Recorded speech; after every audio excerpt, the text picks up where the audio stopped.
BEd online classes में आपका स्वागत है। जैसा कि मैं आपको बीएड फर्स्ट ईयर का 5th paper education policy school leadership and management पढ़ा रहा था। इस पेपर में हम लोगों ने राष्ट्रीय शिक्षा नीति 1986 को पढ़ना शुरू किया था। पिछली कक्षा में हमने आपको बताया था कि राष्ट्रीय शिक्षा नीति के तैयार हो जाने के बाद जब इसको कार्य रूप में लाया गया, इस कार्य रूप में निर्धारित करने के लिए एक दस्तावेज तैयार किया गया, जिस दस्तावेज को 24 भागों में बांटा गया। अब इसके जो प्रत्येक भाग थे इसको हम लोग बारी बारी करके पढ़ रहे थे। पिछली कक्षा में 10वें अनुभाग तक हम लोगों ने पढ़ लिया था। आज मैं आपको उसी प्रोग्राम ऑफ एक्शन पीओ के अगले क्रमांक यानी 11वें क्रमांक से कुछ विशेष जानकारियां प्रदान करूंगा। अब हम लोग बात करेंगे 11वें भाग की। देखिए, राष्ट्रीय शिक्षा नीति के जो 24 दस्तावेज तैयार किए गए थे, ध्यान दीजिएगा, या ऐसे हम कह सकते हैं कि राष्ट्रीय शिक्षा नीति के क्रियान्वयन हेतु जो दस्तावेज तैयार किए गए थे उन दस्तावेज को 24 भागों में बांट दिया गया। इसमें 11वें भाग में कहा जा रहा है अनुसंधान तथा विकास के संबंध में, रिसर्च एंड डेवलपमेंट के संबंध में कहा जा रहा है कि उच्च शिक्षा के पाठ्यक्रमों को विकसित किया जाए और इसको और मजबूती प्रदान करने के लिए अनुसंधान केंद्रों की अधिसंरचना में सुधार किया जाए। अनुसंधान हेतु प्रतिभाओं की खोज करने और कार्यरत शिक्षकों को अनुसंधान के अधिक से अधिक अवसर प्रदान कराए जाने की व्यवस्था की जाए। ठीक है, व्यवस्था की जाए। इसी के माध्यम से आपको ये ज्ञात होना चाहिए कि इन्हीं सब संस्थाओं, इन्हीं सब आदेशों, इन्हीं सब विचारों के बाद से राष्ट्रीय स्तर पे तमाम यूजीसी के द्वारा उच्चतर शिक्षा में सेवा हेतु या शोध हेतु तमाम कोर्सेस या प्रतियोगी परीक्षाएं कराई गई, जैसे नेट नेशनल एलिजिबिलिटी टेस्ट, या तमाम राज्य स्तर पर सेट कराए गए, स्टेट एलिजिबिलिटी टेस्ट कराए गए, जिनका काम था उच्चतर स्तर पे बेहतर प्रशिक्षार्थियों को निकाल के सामने ले आना, उन्हें शोध का अवसर देना और उन्हें एक ऐसा मौका मुहैया कराना कि उच्चतर सेवा में शामिल होके वह बेहतर तरीके से अपने कार्य को करते हुए समाज को एक नई दिशा, एक नई सीख प्रदान कर सके। यही हम इसके 12वें भाग की बात करेंगे। इस दस्तावेज के 12वें भाग में कहा जाता है नारी समानता के लिए शिक्षा, education of the womens equality, नारी समाज के लिए शिक्षा। कहा जा रहा है कि बालिकाओं के लिए अलग से स्कूल और कॉलेज खोले जाएं, क्योंकि अक्सर ये देखा गया कि समान शिक्षा की हम बात करें तो ग्राफ उसमें सुधार है, लेकिन अगर दोनों को अलग कर दें, समान शिक्षा में अगर महिला पुरुष की शिक्षा की बात करें तो कहीं ना कहीं पुरुष शिक्षा का स्तर तो एक सीमा तक है, लेकिन महिला शिक्षा का स्तर भी अभी भी बहुत कम अवस्था में दिखाई देता है। इस बात को राष्ट्रीय शिक्षा नीति में विशेष तौर पर ध्यान दिया गया और उन दस्तावेजों के 12वें भाग में बात कही गई कि नारी समानता के लिए शिक्षा, एजुकेशन फॉर वुमेन्स इक्वलिटी, कि बालिकाओं के लिए अलग से स्कूल कॉलेज खोले जाएं, बालिकाओं के लिए अधिक से अधिक छात्रवृत्ति प्रदान करने की व्यवस्था की जाए, उन्हें शिक्षा में सहजता से जोड़ने के लिए बालिका शिक्षकों की नियुक्ति की जाए, मतलब ऐसी महिला टीचर नियुक्त की जाए जो बालिकाओं को प्रशिक्षित करें, उन्हें पढ़ाएं। साथ ही नियुक्ति के समय इन योजना में महिलाओं को बनाए रखने के लिए महिलाओं को वरीयता दी जाए। ये 12वें भाग में बात कही गई। वहीं 13वें भाग में इसके कही जाती है अनुसूचित जाति, जनजाति तथा पिछड़ा वर्ग के संबंध में कहा गया कि इनके क्षेत्रों में विद्यालय खोले जाएं ताकि SC, ST, OBC माइनॉरिटीज के जो बच्चे हैं वो बिना किसी झिझक के, बिना किसी असमंजस के, बिना किसी समस्या का सामना करते हुए वो समान विद्यालयों तक पहुंचे। इन वर्ग के बच्चों को दी जाने वाली जो छात्रवृत्ति है, जो SC, ST, OBC माइनॉरिटीज को जो स्कॉलरशिप दी जाती है, उनकी थोड़ी मात्रा बढ़ा दी जाए, उनकी धनराशि बढ़ा दी जाए। साथ ही इनको बेहतर शिक्षा मुहैया कराने के लिए, इनको बेहतर शिक्षा मुहैया कराने के लिए, उच्चतर शिक्षा से इनको जोड़े रखने के लिए ध्यान दीजिएगा, बढ़ाने के लिए छात्रवृत्तियों की दर बढ़ा दी जाए। साथ ही इन्हें उच्चतर शिक्षा या बेहतर शिक्षा प्रदान करने के लिए छात्रावासों की व्यवस्था की जाए और कोशिश ये की जाए कि इन्हें निर्धारित जो विद्यालय हैं, इन विद्यालयों में इन जातियों के शिक्षकों को भी नियुक्त करने की योजना प्रस्तुत की गई, जिससे कि वो बिना झिझक के, बिना किसी हेजिटेशन से कि अपना कार्य आसानी से कर सके। यहीं इसके 14वें भाग में कही गई अल्पसंख्यकों की शिक्षा के संबंध में, एजुकेशन ऑफ द माइनॉरिटीज, इसके लिए कहा गया कि इन क्षेत्रों में स्कूल और पॉलिटेक्निक्स कॉलेज खोलने, शिक्षकों को प्रशिक्षित करने, इनके लिए कोचिंग सेंटर खोलने और इनकी बच्चियों को विशेष तौर पर शिक्षा की व्यवस्था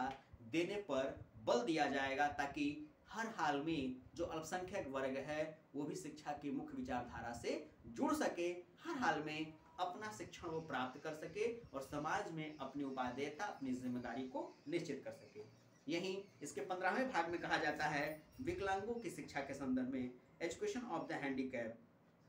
कहा गया कि जनपद स्तर पे मतलब एक जनपद जो मंडल भी कह सकते हैं, कि जिले स्तर पे या उससे जो संबंध 1-2 ग्रामीण जिले होते हैं, कि जनपद स्तर पर विकलांगता की जानकारी हेतु सेवाएं शुरू की जाएं और इनकी शिक्षा की उपयुक्त व्यवस्था की जाए। कम से कम प्रत्येक जिले में एक विकलांग विद्यालय स्थापित अवश्य कराए जाएं, ताकि शिक्षा की मुख्य धारा से इन विकलांगिक लोगों को भी जोड़ा जा सके और जिसकी सहायता से इनका सामाजिक, मानसिक और व्यक्तिगत आर्थिक स्तर मजबूत किया जा सके, ताकि जब तक वो अपने सामाजिक पारिवारिक जीवन अपने माँ बाप के साथ जीते रहें तब तक तो बेहतर तरीके से जीते रहें, आगे भी किसी प्रकार की मुसीबत का सामना उन्हें न करना पड़े। तो ये 15वें भाग में बात कही गई, ध्यान दीजिएगा। वहीं इसके 16वें भाग में कही जाती है प्रौढ़ शिक्षा के संबंध में, एडल्ट एजुकेशन के संबंध में, कहा गया कि साक्षरता सबका जन्मसिद्ध अधिकार है। यदि कोई बालक बालिका प्रारंभिक अवस्था में शिक्षा ग्रहण करने में असमर्थ रहता है, किसी कारणवश वो शिक्षा नहीं प्राप्त कर पाया है, कोई असुविधा उसके जीवन में आई है, कोई समस्या आई है, ध्यान दीजिएगा, कोई समस्या आई है, अगर एडल्ट हो गया है, वो पारिवारिक जिम्मेदारियों के कारण अपने प्रारंभिक शिक्षा को नहीं प्राप्त कर सका है, लेकिन यदि उसकी शिक्षा में रुचि है तो इन लोगों को साक्षर और शिक्षित बनाने के लिए तमाम प्रौढ़ कार्यक्रम चलाए जाएं और जो प्रौढ़ कार्यक्रम चल रहे हैं, एडल्ट एजुकेशन प्रोग्राम जो पहले से चल रहे हैं, इसको और गति प्रदान किया जाए। इनके लिए शिक्षा केंद्र, पुस्तकालय और वाचनालय स्थापित किए जाएं, ताकि ये ज़्यादा शिक्षा की व्यवस्था से जुड़ सकें और अपनी शिक्षा की भागीदारी को सुनिश्चित कर सकें। वहीं ध्यान दीजिएगा, वहीं इसके 17वें भाग में कहा जा रहा है स्कूल शिक्षा के विषय वस्तु की प्रक्रिया, content and process of the school education, की जो शिक्षा की पाठचर्या है, जो उसमें विषय वस्तु है, जो उसमें मैटर है, वो कैसा होना चाहिए। इसके सुधार हेतु कहा जा रहा है कि राष्ट्रीय स्तर पे पाठ्यक्रम, कोर और पाठ्य पुस्तकों में सुधार करने पर विशेष बल दिया जाए, ताकि एक बेहतर पाठ्यक्रम बच्चों और शिक्षकों के सामने मुहैया करा जा सके, जिसकी सहायता से लोगों का जो शारीरिक, मानसिक, व्यक्तित्व का विकास है वो निर्धारित और निश्चित किया जा सके। इसके लिए एनसीईआरटी जो कि पाठ्यक्रम के निर्धारण हेतु कटिबद्ध है, उसकी जिम्मेदारियों को और मजबूती प्रदान की गई और कुछ विशेष बातें इसमें जुड़ी गई। वहीं अगर देखा जाए इसके 18वें अनुभाग में, ध्यान दीजिएगा, यहीं देखा जाए इसके 18वें अनुभाग में, इसके 18वें अनुभाग में यदि देखा जाए तो ध्यान देंगे आप, मूल्यांकन प्रक्रिया तथा परीक्षा सुधार, जो कि बहुत ही महत्वपूर्ण था। 18वां प्रक्रिया इसका कहा गया कि एवल्यूएशन प्रोसेस एंड एग्जामिनेशन रिफॉर्म्स, कि केवल ध्यान दीजिएगा, कहा गया कि केवल 10वीं और 12वीं की कक्षाओं में अंत में परीक्षा ली जाए, जिससे सशक्त मूल्यांकन निर्धारित हो सके। अक्षर ग्रेड प्रणाली को अपनाने की बात कही गई और यह भी कहा गया कि राष्ट्रीय स्तर पे इन परीक्षाओं को ईमानदारी से किया जाए। छात्र और शिक्षक दोनों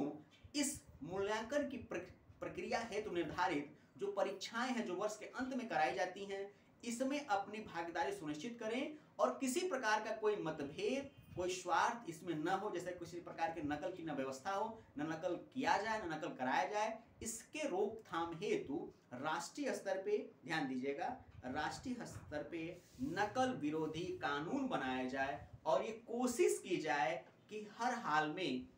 नकल विहीन परीक्षा निर्धारित की जाए। क्योंकि देखिए, नकल विहीन परीक्षा से क्या होता है कि छात्रों को कुछ समय के लिए लाभ तो मिल जाता है, लेकिन इस लाभ की वास्तविक प्रामाणिकता इनको भविष्य में कभी नहीं मिल पाती है, जिसके कारणवश वो बालक बालिका अपने कार्य, अपनी रुचि, अपनी विशेषता को जीवन भर कभी भी साबित नहीं कर पाता है। तो ये 18वें भाग में कही गई बात। वहीं 19वीं भाग में युवा और खेल के संबंध में कहा जा रहा है कि युवाओं को खेल और शारीरिक गतिविधियों से जोड़ा जाए। मूल्यांकन में शारीरिक शिक्षा और खेल को भी निर्धारित मौका दिया जाए ताकि जिससे छात्रों का जो शारीरिक और मानसिक विकास वो निश्चित कर सके। वहीं इसके 20वें भाग में कहा जाता है भाषा विकास के संबंध में कि आधुनिक भारतीय भाषाओं को विकसित किया जाए, हिंदी को संपर्क भाषा के रूप में विकसित किया जाए, और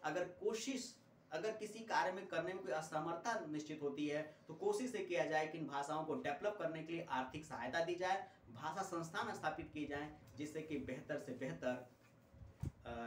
राष्ट्रीय स्तर पर शिक्षा की व्यवस्था निर्धारित की जाए। आज की कक्षा में इतना ही। अब जो 4 इसके भाग और शेष बच रहे हैं इनकी चर्चा हम लोग अपनी क्लास में